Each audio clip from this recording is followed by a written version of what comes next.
Llíria ha tornat estos dies al seu passat.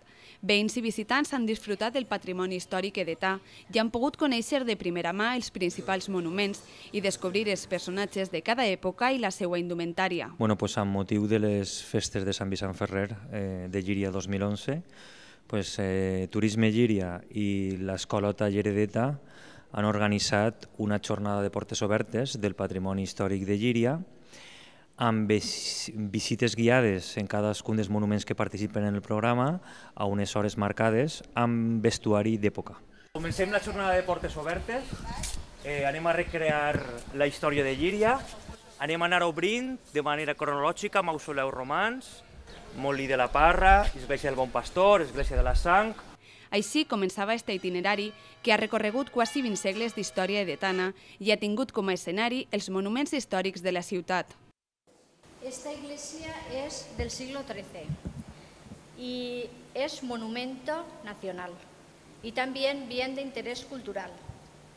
Es la joya más importante que tiene Llíria cultural.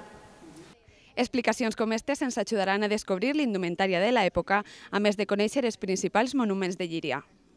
Esta feina de confecció del vestuari ha estat a càrrec dels alumnes de sastreria d'Edeta, que han estudiat a fons la història de Llíria.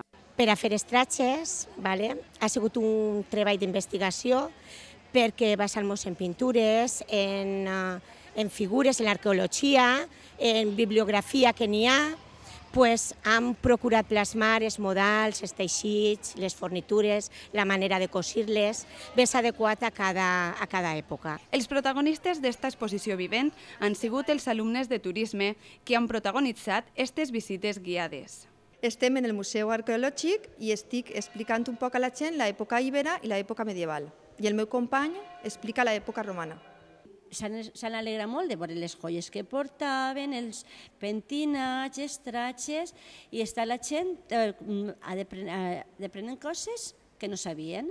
Així, d'una forma atractiva i didàctica, els edetans han pogut apropar-se a la seva història i conèixer els seus avantpassats.